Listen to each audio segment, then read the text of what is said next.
Bonjour, voici le 6e et dernière vidéo pour la section 1F. Nous sommes à la page 5 de vos notes de cours. Dans cette vidéo, je vais vous montrer comment résoudre une équation à l'aide de la complétion de carrés. Donc, similaire à la méthode de la décomposition par facteur, la première étape est d'écrire l'équation sous la forme P de x est égal à 0. Je vais donc prendre mon 12 et l'envoyer de l'autre côté de l'inégalité. J'obtiens 4x carré plus 8x moins 12 est égal à 0. La deuxième étape, on demande de compléter le carré.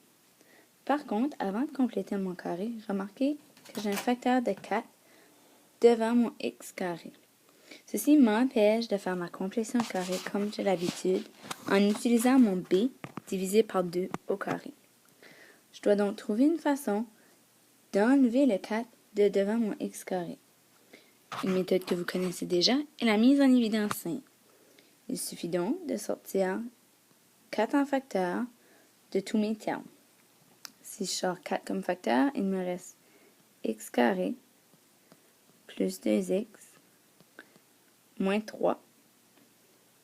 Je vais fermer ma parenthèse. Et le tout est encore égal à 0. N'oubliez pas d'écrire l'égal à 0. Maintenant, je suis prête pour faire ma complétion de carré à l'intérieur de ce qui est en parenthèse ici. Je garde toujours mon 4 devant et je vais faire ma complétion de carré. Pour compléter le carré, je regarde mon b qui est de 2. Donc, je dois ajouter b divisé par 2 au carré, c'est-à-dire 2 divisé par 2 au carré, qui est égal à 1. Donc, c'est la valeur de 1 que je vais ajouter, puis enlever pour compléter mon carré. Donc, voici x carré plus 2x plus 1 moins 3 et le tout est égal à 0. J'ai oublié de fermer ma parenthèse ici, faites attention. Maintenant, en regardant les 3 premiers termes ici, je peux compléter mon carré. Encore une fois, mon 4 reste ici, mais je vais transformer mes parenthèses en crochets, puisque lorsque je complète mon carré, j'ai des parenthèses qui apparaissent. Donc, en complétant mon carré, j'obtiens x plus 1, le tout au carré, et il me reste moins 1, moins 3, c'est-à-dire moins 4. Je ferme mon crochet, et le tout est égal à 0. Ensuite, je dois distribuer mon 4 à l'intérieur de mes crochets, mais pas à l'intérieur des parenthèses où j'ai mon carré. Mon exposant empêche que je distribue à l'intérieur. Qu'est-ce que j'obtiens? Seulement 4 fois x plus 1 au carré. Ensuite, je fais 4 fois moins 4 qui me donne moins 16.